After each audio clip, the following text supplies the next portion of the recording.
to the Lexington Community Coalition's virtual coffee. I hope you have some form of coffee with you. And we're going to start out this morning with an update from our state rep, Michelle Ciccolo, who's here. Hello, Michelle. All right, Michelle, how's it going over there at the state level from where you sit? We're very encouraged by the recent federal legislation, obviously, that will help so many people, individuals and businesses. And we are continuing to advance informal legislation as fast as we can, while also looking into the issues around whether or not we can take more actual formal roll call votes without a physical quorum. We too think we have constitutional issues about proceeding with some of those. So we have a task force looking at how we can convene to do business. But you know, we are pleased with some of the things we've been able to do so far, and you know, the administration is certainly moving as rapidly as it can to respond in the crisis. We really appreciate your being here. And I know that as you've heard our conversations, you've been really helpful in connecting people across the community, which we'll talk about more later. Hi, Joe. Good morning. We have Joe Pato with us from the Select Board here in Lexington. Joe, how is it going from your perspective at the town level? So it's hectic for staff. But things are going pretty well. By and large, the community is responding to requests to not isolate, but to remain physically distant from each other. We've had some issues on parks in particular. We had to close the tennis courts and block off basketball hoops because it was difficult to get people to stop playing as groups. And there is a bit of an issue around the bike path any day that isn't rainy, where it's hard for people to keep distant from each other as groups pass, etc. So there is some discussion between multiple towns on how might we be able to make that safer. But all that said, things are going fairly well. And as Michelle mentioned, we are struggling through figuring out how to do town governance remotely, and there is a task force in place to try to develop a plan for how to do town meeting sometime probably at the end of May as a remote event. But we think we have legal basis for it, but it's not clearly spelled out in the law at this point. Thank you, Joe. We really appreciate that update. I want to just let people know that if for any reason we lose this call, because we are having some bandwidth issues which are beyond our control, if we lose the call, let's agree that we'll try to log back on. If it doesn't work out, then we will reschedule the call and we'll try it again on Thursday or Friday. We will send out more information about that. Has everyone kind of got that? So if we get lost, we will reconnect. While we're all here, I want to let you know that for the agenda today, we'll spend about the first half of it talking about general updates from many of our different partners. We have a lot of representatives here so that you can hear what's happening with community organizations in town. And we'll spend the second part of this morning's coffee talking specifically about helping as a community work collaboratively to address the shortage of masks. So we'll be talking about face masks. Jessie, yes. Jessie, if people turn off their video, it reduces the bandwidth and often makes the meeting audio work better. I know that's kind of tough. All right, let's all wave to each other for a quick wave. Hello, everyone. All right, so we will ask as a community collaborative effort if people who are not speaking can turn off their video, and let's see if that works better. Thank you. Linda, I saw that you were raising your hand. Yes. Oh, and it was just to say that, and also that's a way that people can, you know, ask to speak in a large group. Ah, terrific. Okay, so if you're new to Zoom, which many of us are, there is a way that you can raise your hand, or in this case, if you just go ahead and show your video, I will quickly see you. Thanks so much, Linda. We really appreciate that idea. Okay, so we're gonna go now through some of our community partner representatives. I see Reem is here. Good morning, Reem. Reem is phoning in from Switzerland, but her roots are right here in Lexington. Reem, we'd love to hear how things are going with Help Around Town. Hi, good morning, everyone. Help Around Town is doing well. We have I was delighted to see a Lexington resident. Oh, hold on, let me share my screen. And she's actually a medical student, so it's great. And you can see, do you see the screen now? She is doing grocery shopping for seniors.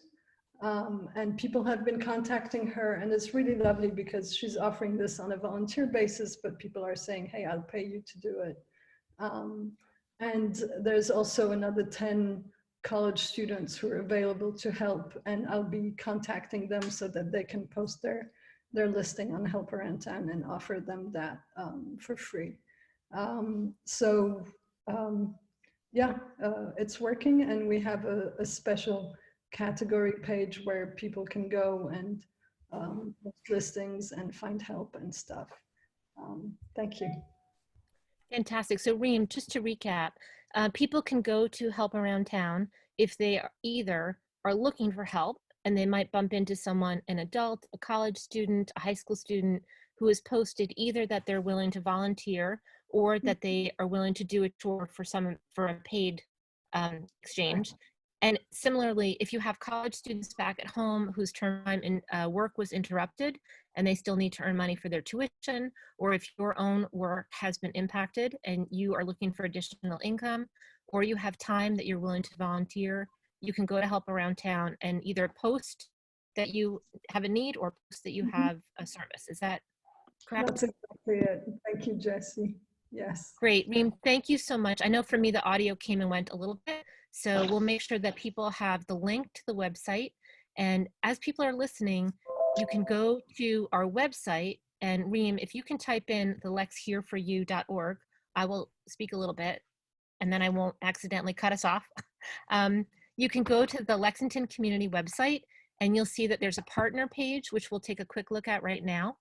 So the partners are organized alphabetically. Right now, you're hearing from Reem Yared, who directs and runs Help Around Town. And then you'll see right there, there's a little button that says Visit Help Around Town. So you can get to her or any of our partners just by going to the the Lex Here For You page. And then also let's go up to the top and look at the resource page. Another great thing to know is we have a resource page with a map on it. Right now that map needs to be virtual, but you'll see if you click on the link for front side, which we'll do now, the map, picture it as an 11 by 17 piece of paper. Our shared goals are over in the middle on the left, in the middle of the page.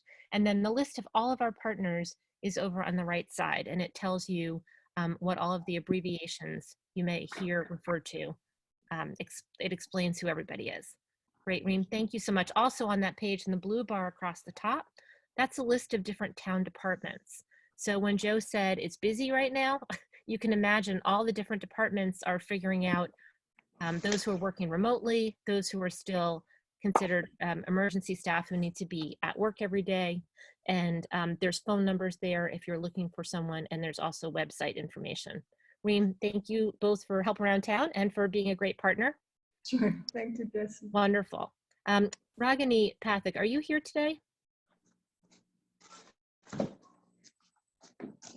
So Ragini is not here yet. We'll go back and see if she gets here. I do see that Weidong Wang is here. He's past president of the Chinese American Association of Lexington. So let's welcome Weidong. Cal has been very helpful along with KLEX in getting some PPE equipment here. Weidong, how's it going from your end? Hi everyone, Weidong Wang from Cal. Yeah, I want to give a quick update on the efforts from our end. And Weidong, can you put your video on just so we can see you while you are speaking? Is that possible?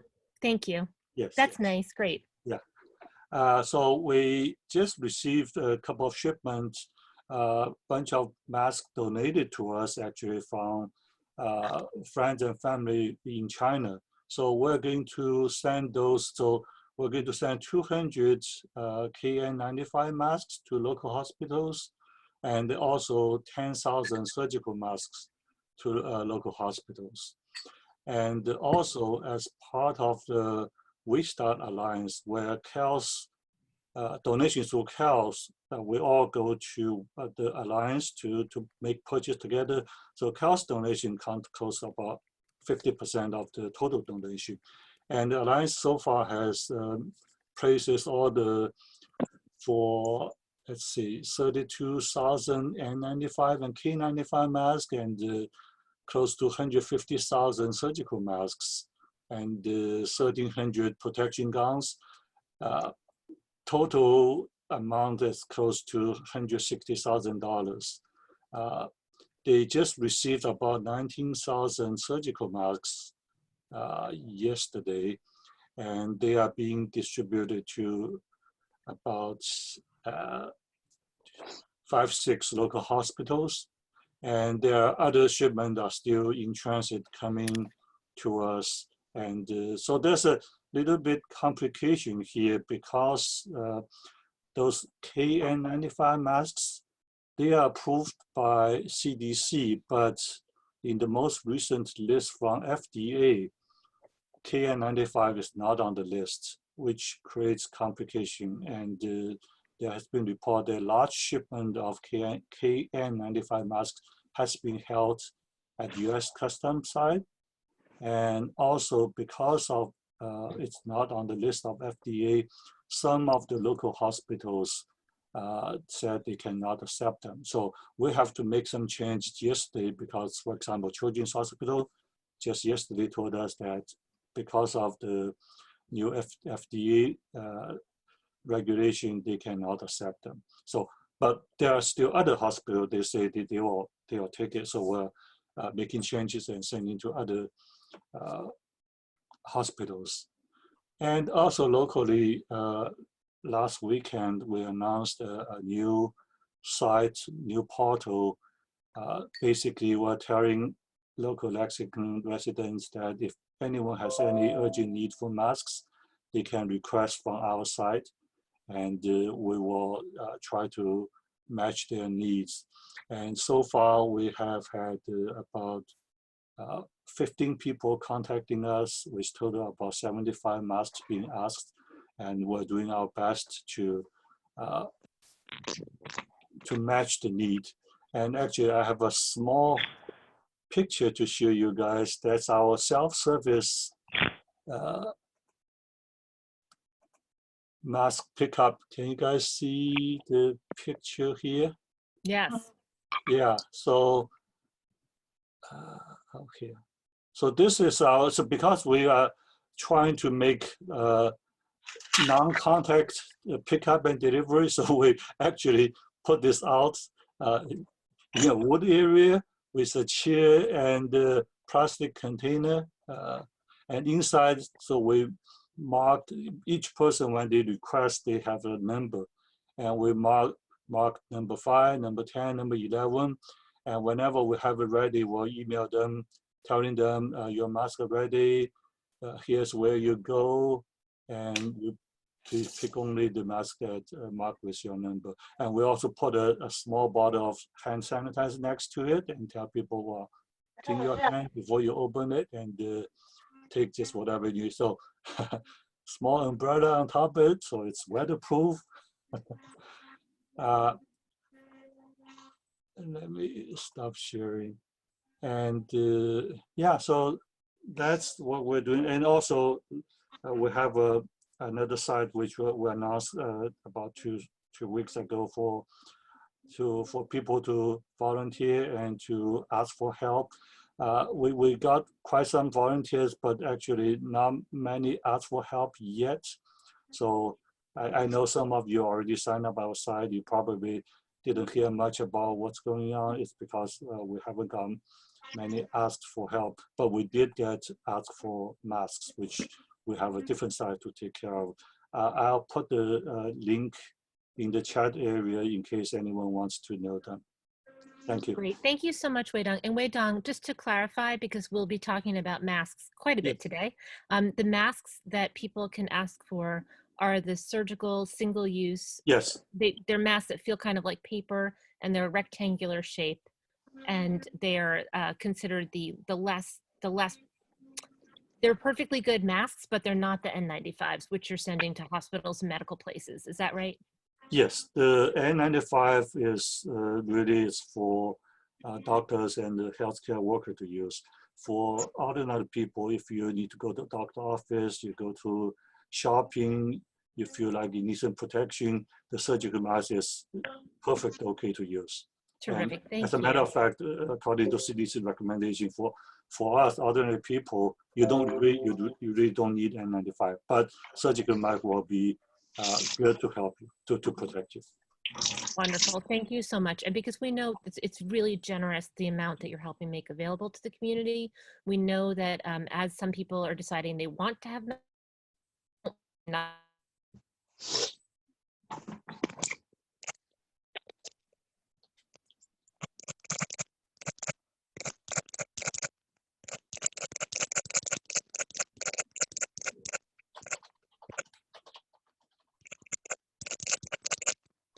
she's on, oh, there she's coming through, I think. Melissa is our Director of Health and Human Services for the town. Sorry, I didn't quite hear the lead into that. So I just, Oh, so far I just said we're going to hear, we're going to say though. hi to Melissa and explaining that you work for the town, for the Department of Health and Human Services, and that we would love to hear just a little perspective from how things are going on your end. Yeah, you may or may not have heard that Takeda very generously donated $250,000 to the town to assist residents who may be in need during this time, those who maybe can't pay rent because they are reduced or completely out of work, those who may have some issues with utilities or can't work because they now have children at home, those sorts of things. So we, through the Human Services Department, we already provide some assistance to residents in emergency situations. So it's, you know, sort of a natural fit that we would also manage how this funding is distributed. So we're working through just updating our process a little bit, just to add in another layer of approval to make sure that you know, folks in the town manager's office or whomever can see more closely where this funding might be going. We haven't fulfilled any requests yet, but we do have probably a handful of them in the pipeline right now. So, and we're updating an application that folks can complete, likely a fillable PDF that folks will be able to send in to us to kick off the conversation.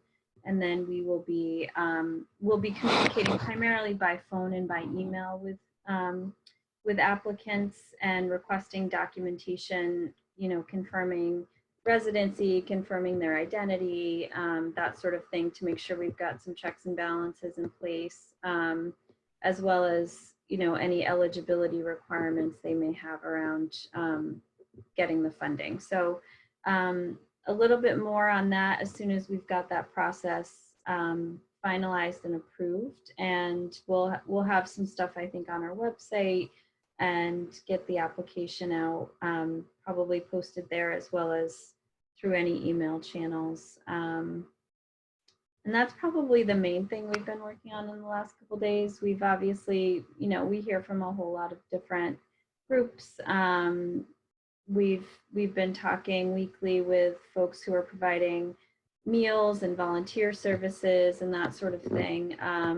So that seems to be going relatively well. The food pantry has remained open and has adjusted some of their protocols, and I imagine they've maybe updated you all here as well. So that's going well. And then we're really just looking at how we might be able to offer some virtual programming going forward, especially around getting folks who are isolated to be able to connect, that sort of thing. So that's kind of a quick update on us. And I do have to jump, I think, on another call here in a couple minutes. But if anyone has any questions, I'm happy to answer them. Melissa, I know a lot of people are struggling on some level with feelings of anxiety, isolation, loneliness, some depression, a little bit of despair, because it's either a question of suddenly maybe you live alone and you were able to go out and that was how you were having connections with other people. Not everybody's on Zoom. So it's really helpful that LexMedia is going to try to broadcast this for us after, if we make it through with technology. Yeah. So it's helpful for us to know on that end of the spectrum what kind of resources people might have for good mental health. And on the other hand, we have people whose family structure has become more crowded, and people who are finding that they don't have enough space because maybe their grandchild has come to stay with them. College kids are back home and they are totally detached from their regular, ordinary life. Many people are now working at home, and so you've got people who love each other very much, but now they're really sharing space in a way they're not used to. What kind of ways could people reach out if they needed help to think through or find strategies for some of these mental health or happiness issues? Yep.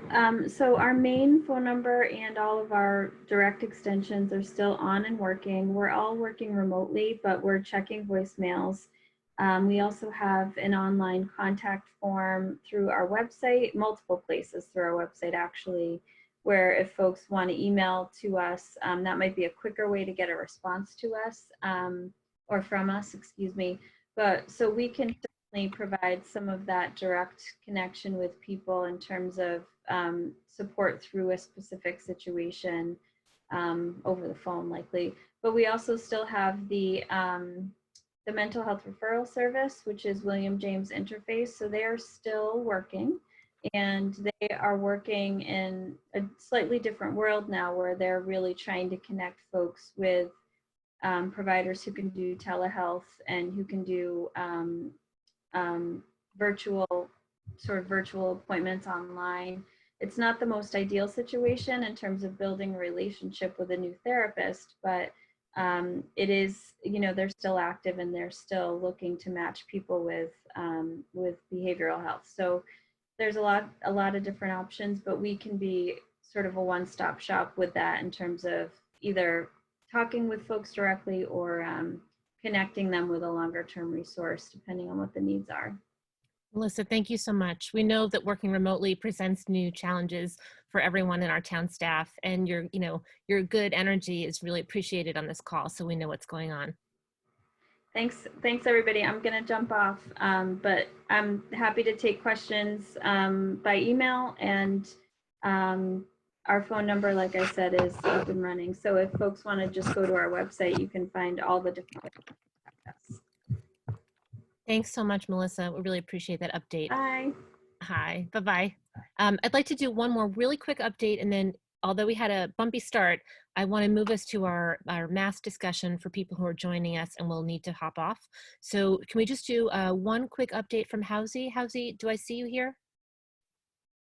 Hausi is the president of the KLEX, which is the Chinese American Association of Lexington. Sorry, I just said the name wrong, Hausi. Help me out, please. Welcome. Hi, Jessie. This is Hausi, co-president of KLEX, Chinese Americans of Lexington. Thank you. Thank you. So we have done a lot of donations to different hospitals in the past week or so. So currently we have donated. There are 10 hospitals we donated to those hospitals, including 2 in Worcester, 1 in New Hampshire, and 2 we donated twice to Burlington Hospital, and also Children's Hospital in Lexington, and Brigham Women Hospital, and our Lexington Pediatrics as well. So we have 10 donations so far to hospital, and there are 4 are coming today or tomorrow. Those 4 has include our police department and fire department. So the donation we have, I think so far all the donations come from the small collection from our Chinese American communities. All their donations build up I think we have, so far we collected 8,000 masks, and about 30% are KN95 or N95. So for one example, we donated, we made 2 donations to Burlington Hospital emergency room, and the total donation is 1,900 masks of various types, and 400 gloves and other PPEs. So for the donation to New Hampshire Catholic Medical Center, the center, because the center asks for donation, because the center has taken in over 50 COVID-19 positive patients from Massachusetts and has a severe shortage of PPEs. So we gave them 670 masks and goggles. And also we jointly with Salesforce Asian Pac Force Boston, a donation of 250 ICU face shield and important PPE were made to UMass Memorial Medical Center emergency room. And So we have a quick question coming in. And I think this is true from prior calls from both what Wei Dong has shared and what you have shared, that the masks that you're being able to donate, number one, they are, they're machine made, they're factory produced, and that you are able to import them from China because you have contacts there and they're being manufactured there. Someone just asked where the masks were made. I want to clarify that these are not handmade masks, that these are considered professional medical equipment. Yeah, right? It's all certified by either by China standards or FDA approved. Thank you. It's not handmade. Well, and people who are hand making them are hearing like, wow, thousands, how are you doing that? So we will get to handmade next, but I just wanted to clarify. Yeah. It's all the families, because they have connection in China, so their relatives selling masks. They bought them and selling masks, and the resident same thing. Some of the masks, they, at least at the moment, they don't need them, so they donated to collect, and we collect all the small amount of masks and then send to a hospital. It's wonderful. I have to just say, and we're going to go over to our next speaker, but there is no time, I think, that anyone has ever felt closer as a world and so appreciative that we have these connections globally. It's going to save a lot of lives. And so thank you so much for helping organize. So, it's really a huge difference. Thank you. In addition to that, we also donated 1,000 to food pantry. Wonderful. Wonderful. And I'm so glad to hear the food pantry is up and running. So I want to be mindful of the time, because I know we have at least one doctor popping in here whose schedule will be very tight. That means for those who are partner reps who are going to give updates, including Heidi and Valerie and Vinita, I'm going to ask you to bear with us so we can go and just do a check-in on our mask topic on the handmade side. So let me give a little quick introduction. We are now in part 2 of the Lexington Community Coalition virtual coffee. We hope everyone has got some form of coffee or iced tea or whatever it is that is your beverage as you're joining us. We're going to speak a little bit about a topic that came up in our last virtual coffee, which was the need for professional medical equipment for hospitals and how people can help out, and also the need in our own local community. So let me just tell you a quick short story. Michelle, our representative, Michelle Ciccolo, was on the call last week, and a few people who are on the call talked about how we were as individuals working to make handmade masks. And on Friday, Michelle had a request from Pine Knoll Nursing Home right here in Lexington, and she sent it over. And through a network of people from the Community Coalition, including Ting, who's on the call now. Hi, Ting, hello, and Ben, who is on the call. we were able to work together to, and Martha, who's here from Lextinas, we were able to work together to get 200 masks over to Pine Knoll, all handmade. And so that was a wonderful example of how we can work together in a coalition approach to fill some of our community and regional needs. And so this morning, we are really happy to say we've learned about other people who are doing these wonderful efforts to get the right things to the right people. I want to go first to Dr. Jamie Mixi, who turns out to be a neighbor of mine down the street. We hadn't met except for the current COVID-19 situation that we're in. Jamie, welcome so much to the call. Thank you. Can you hear me? Yes, and if you don't mind, we'd love to see you if we can handle the bandwidth, yeah. and if we can't, we can take it off. Hello. Hello. Hi, Jamie. How are you? All right, nice to see you. I haven't met you yet in person, so hello. We would love to hear briefly just, what you've been doing. Your video on how to make your mask is wonderful and charming. I highly recommend it. Can you just tell us a little bit about what's going on for you? And we'll be hearing from different people in different hospitals in this next half hour. Sure. Yeah, thanks so much.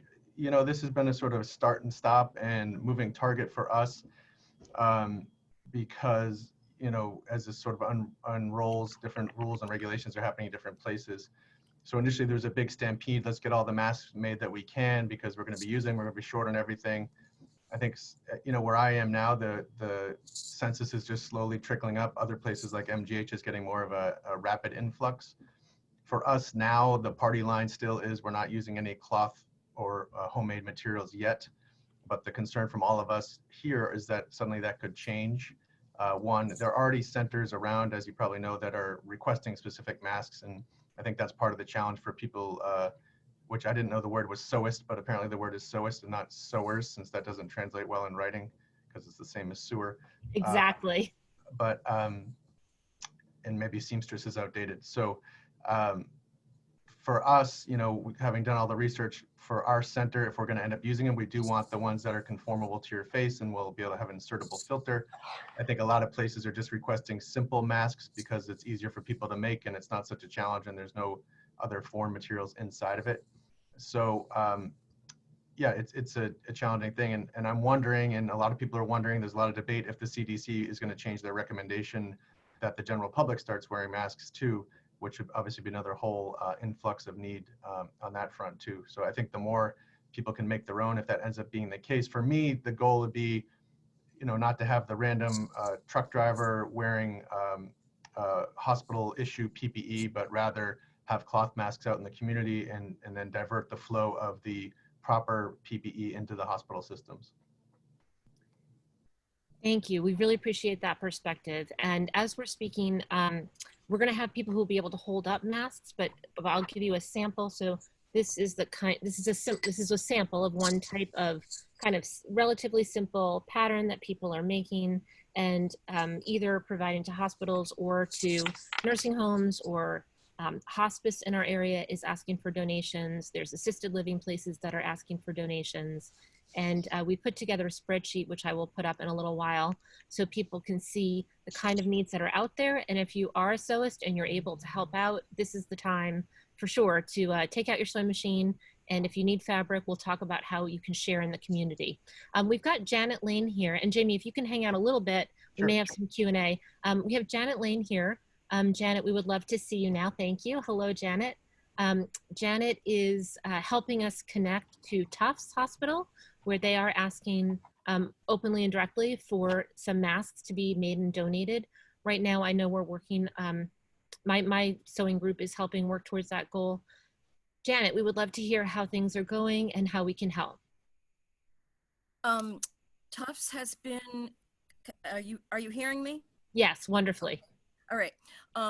Tufts has had difficulty with staff getting sick. I got a text this morning that a number of staff interns and medical residents are sick at this point. And I'm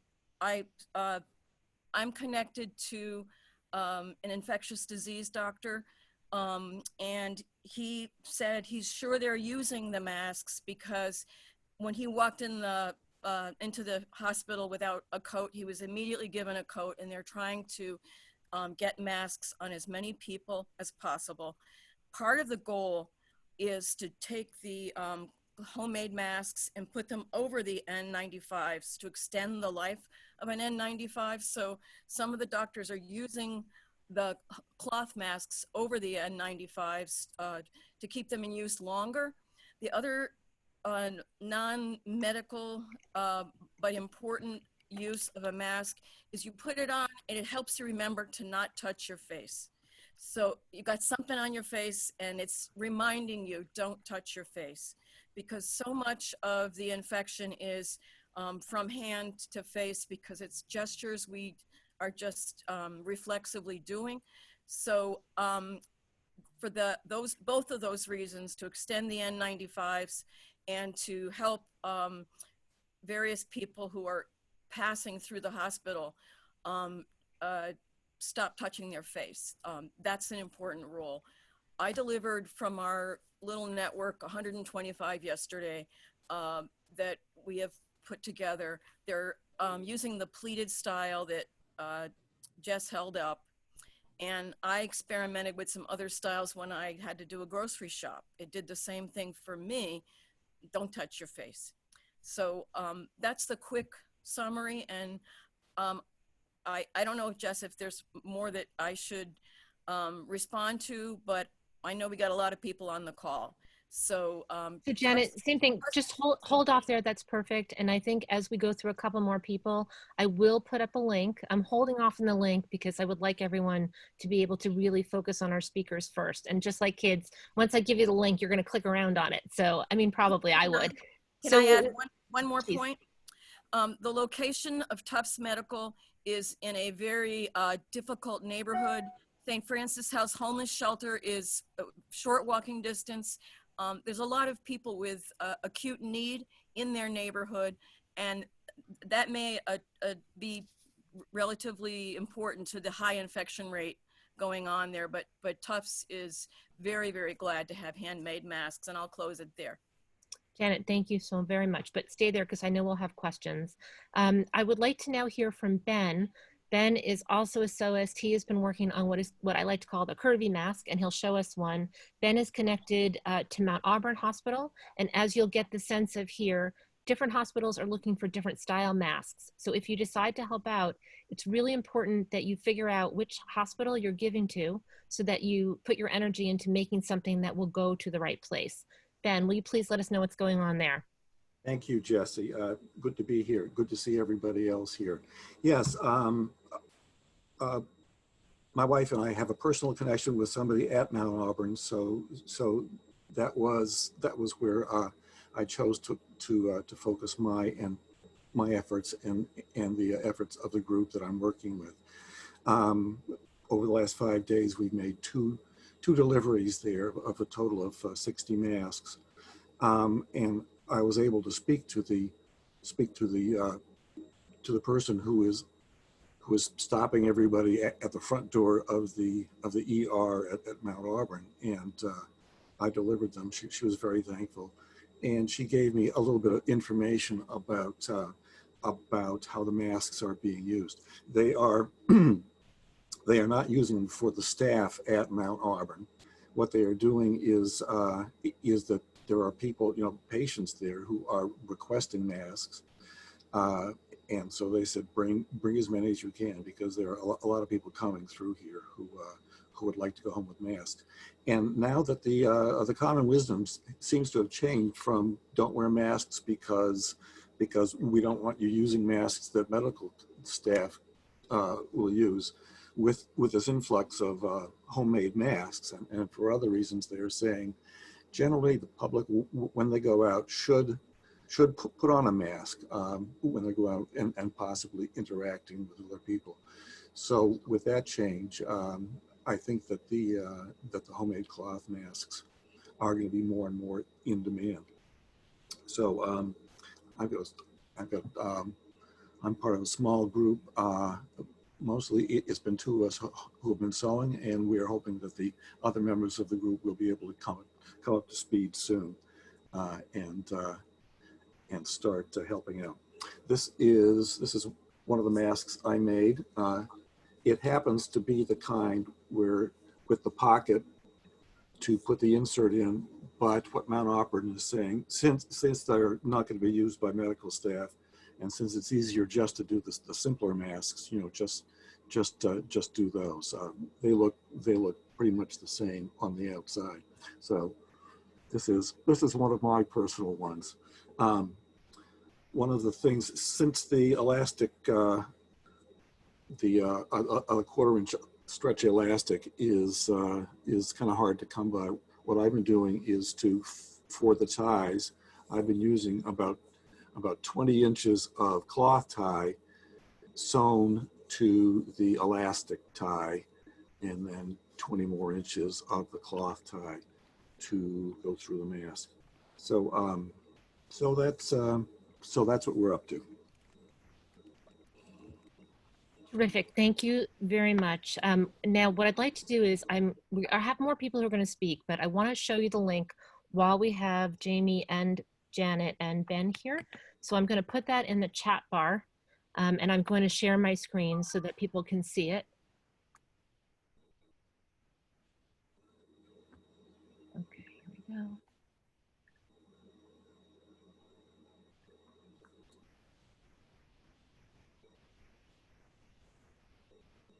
Okay, are people able to see that?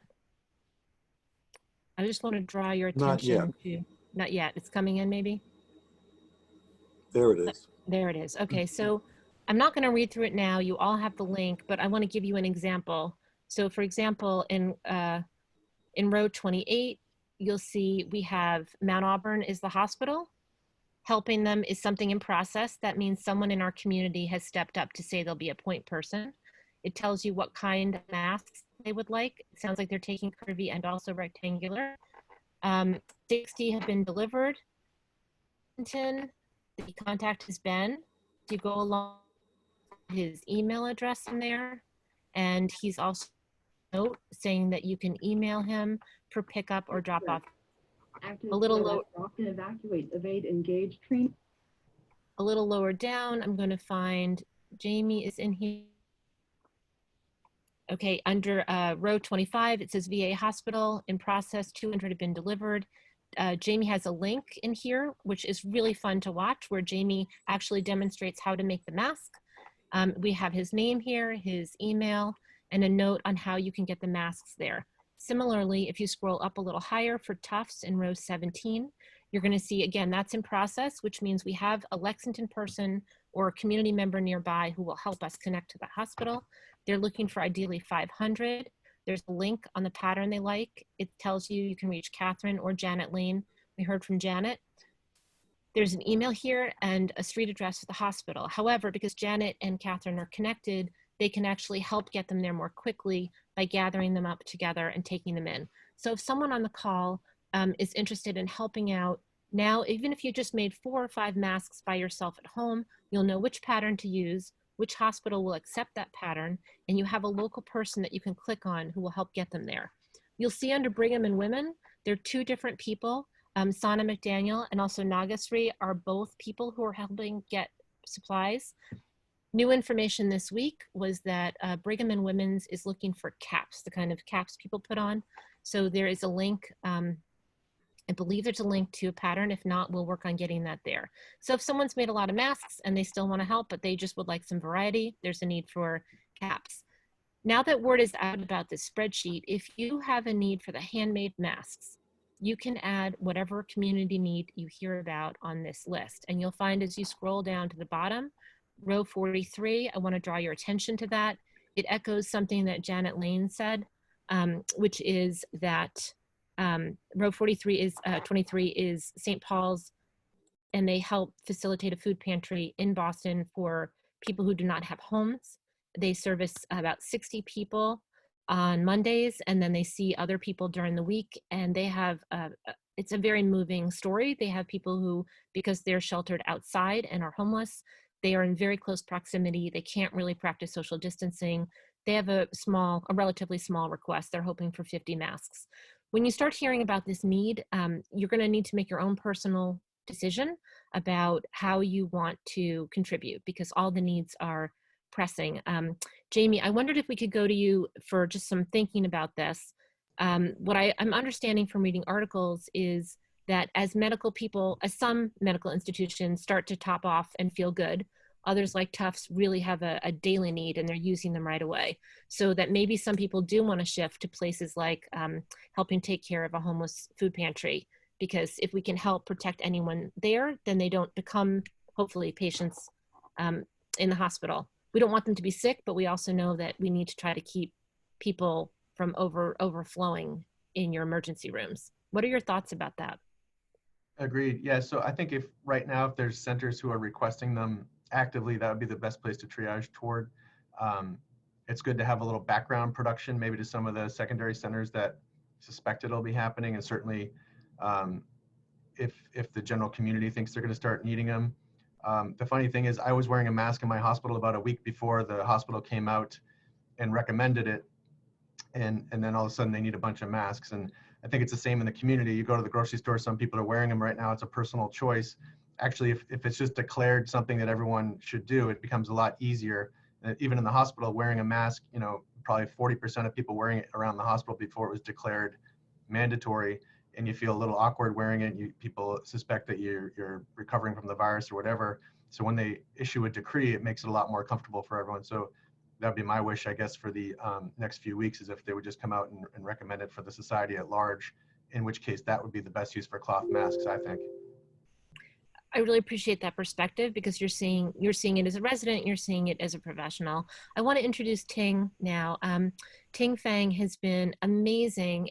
When Michelle heard the request from Pine Knoll, our little group was able to come up with some, but Ting was connected with other SOIsts around the community. Ting, how have you been making some of those decisions about prioritizing getting the right number of masks to the right person?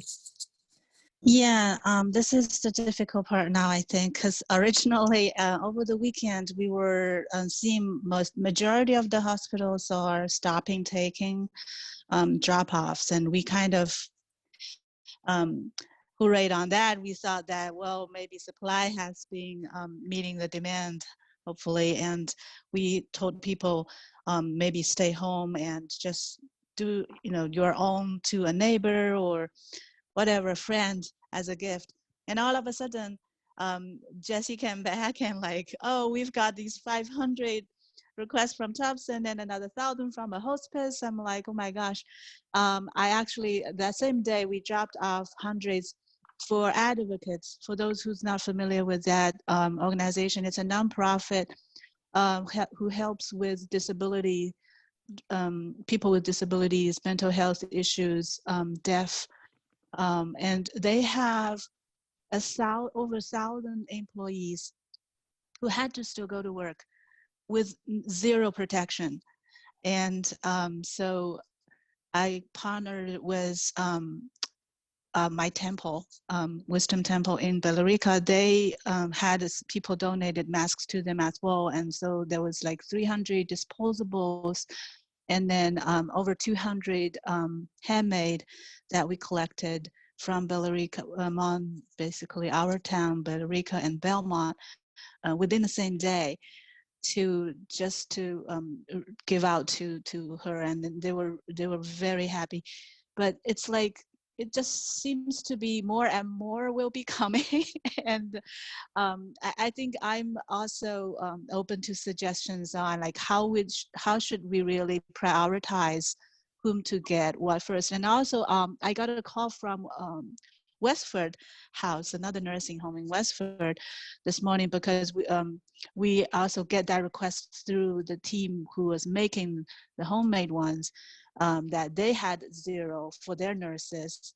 And so our temple also made a donation to them, together with We Star Alias.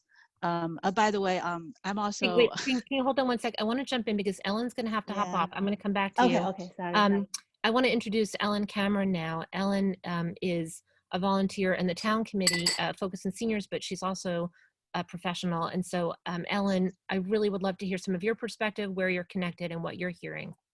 Okay, so I put a request out on Facebook to my nursing friends to see what they needed. And so I got nothing, and now all of a sudden I'm getting a bunch. Pine Street Inn, I just heard from them this morning. Jessie, I just forwarded you the email. If they could get 1,000, they would be over the moon. But we're not that's a tough bill to fill, no pun intended. And then there's a doctor's office in the Needham Norwood area that was looking for 20 to 30 of them.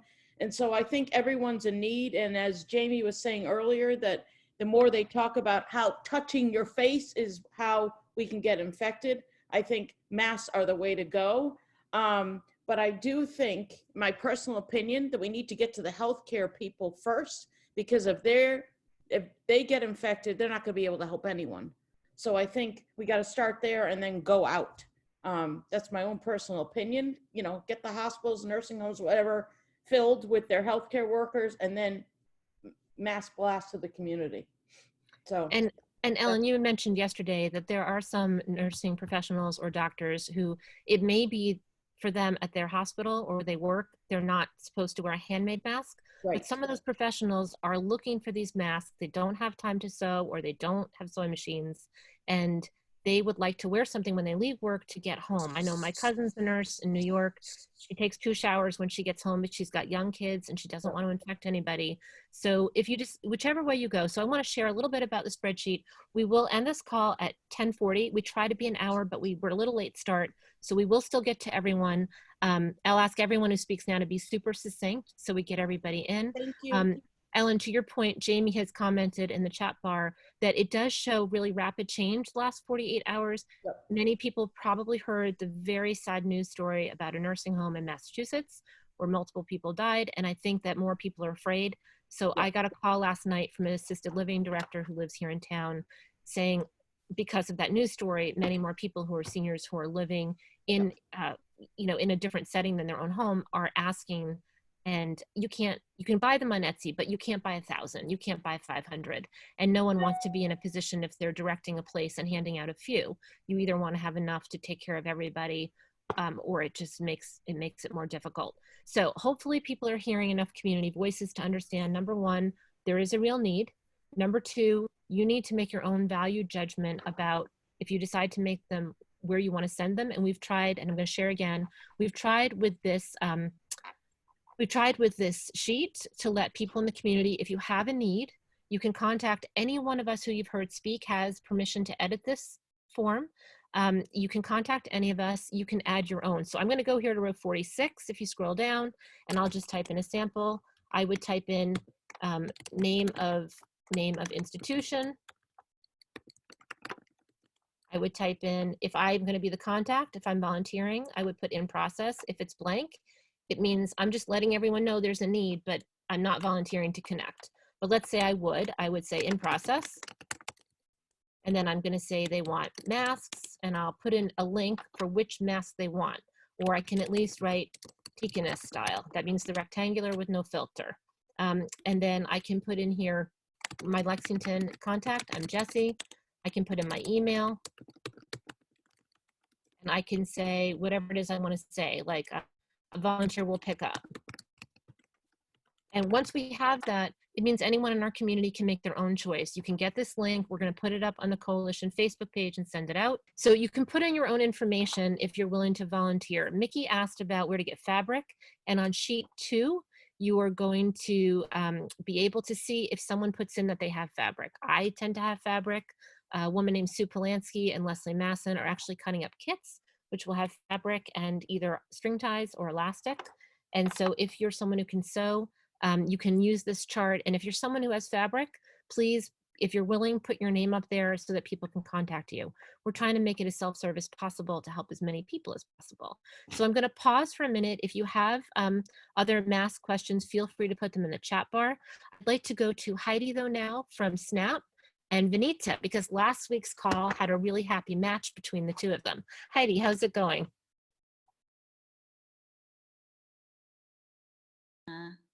Hi, Jessie. Thank you so much, everybody. Yes, last week after the call on Wednesday, my charge was really to go out and see how many of our members were actually living alone and who were really isolated. We serve about 110 individuals who have special needs, so ranging from autism, Down syndrome, traumatic brain injury, it kind of runs the gamut. And a lot of our people live in group homes. Some are living with their families, some live with roommates, and then we do have some who are living alone. And those were the individuals now that we're really concerned about. And we have identified 2 individuals who are actually seniors with special needs, and they are living on their own. And it is really concerning, and certainly they have people in their lives who, you know, they have family members, or even though they live alone, one has a local family member, another one, her family lives in Baltimore, but they do have people who check in on them. But I am in touch with Benita because it really would be wonderful to get these individuals some technology. We're calling them to stay in touch, let them know we're thinking about them, just be an extra person that they have in their lives that is reaching out to let them know we're thinking about them. Unfortunately, they're not able to access our YouTube channel, which we launched last Monday, a week ago. But there are family members who are playing the videos on their iPad and having them listen to it over the phone. So I am going to be working with Benita. I mean, at this point, we really can't introduce kind of another person into their lives because we need to do social distancing and we need to make sure we're not introducing any new germs into their lives. So I'm really encouraging their family members to get in touch with Ishan's website and to request technology. I can also, Benita had sent me an email, and I can get back to you, Benita, on sort of helping get that whole thing rolling. But I'm so impressed with Ishan and all of the work he is doing. He is really doing an incredible service for people who are isolated. And that's kind of my update. We have our YouTube channel going. We just posted some new videos yesterday. Anybody can access our videos. It's not a private channel. So if you have kids at home who would like to do some interesting art projects, you know, our projects are not just for people with disabilities. They're for anybody. Anybody could do them. You can access, I can put a link to our YouTube channel in the chat. But that's my update for right now. And thank you. Okay, sorry to interrupt. So Benita, do you have anything else to add? Yeah, so just to add to that, so the website is updated. It's ready to receive donations of gently used devices, which are laptops and cell phones. And they're also ready for people to request. So Heidi, you can go and place a request for, you know, your members or somebody else who knows members who need them, because members who need them probably don't have access to this website to go and place their own request. That's right. right. If they had a device where they could go to on the internet and place a request, they would do that. Or if there are other ways that we can collect these needs and, you know, put them either on the website or send an email, you know, to Ishan's contact details, which is also on the website, then we know how many we need. We also need to publicize this so that people know that they can donate devices. I know we have a couple of laptops and old cell phones that my son is looking at to see if they can be updated and, you know, can be ready for use. So what he's planning to do is, if we can get gently used devices, hopefully working condition, then, you know, the turnaround can be really fast. He can fix devices, but that might take longer, especially if they need parts. So the plan is that he will test them, make sure it has the software for it to be in working condition, clean it up and get it ready for distribution to who needs them. The other thing that I am working on is looking at, I'm helping Ishan on this, is if we can have Verizon or some of the other, you know, voice and data providers to give us some sort of, you know, plan where we can give access to people who need them for a short duration, because most of these plans are 2-year plans. So if they're willing to donate us a 3-month plan for voice or data for people who might need them. But that's where we are right now. So everything is ready. The process is there. The infrastructure is there. The ability is there. We need to get, who needs the devices, and we need to also encourage people to donate if they have something. Okay, do you have you said you have a website. If you can put the information on the chat bar, please. Sure. I'm doing it right now. Okay, somebody else that have an update or would like to add something? Valerie, do you have any update from Lex Pride?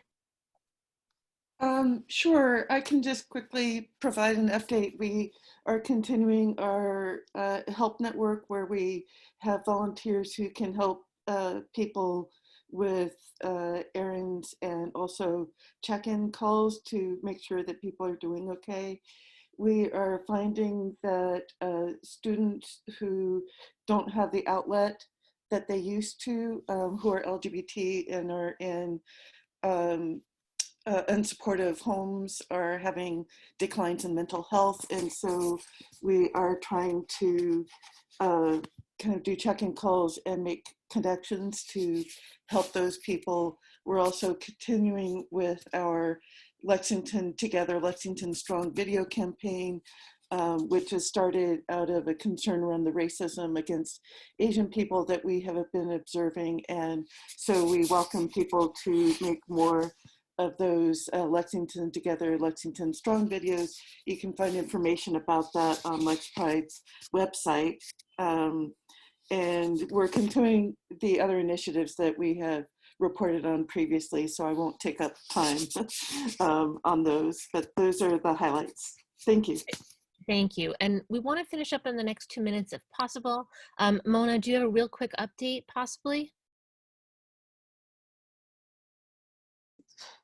Yes, I do. I was trying to just paste it in, which was a little frustrating, but yeah, I don't know why I was having trouble with that. But anyway, real quickly, CPAC is working on organizing support groups. Oh, Mona, let's just tell everyone what CPAC is. I'm sorry, Special Education Parents Advisory Council.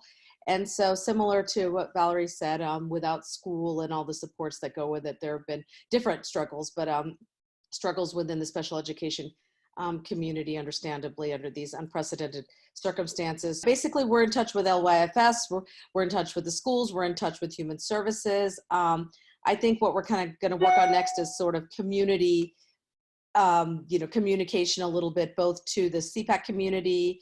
We want to, the SPED parent community, to make sure that they are, reaching out to us, and also to the general community. I've seen a lot of stuff on Mavens and other places where I think some people don't recognize, similar, I think to what Valerie was saying, if you're kind of not in that situation, it's very hard to understand why, why it would be much more difficult under these circumstances.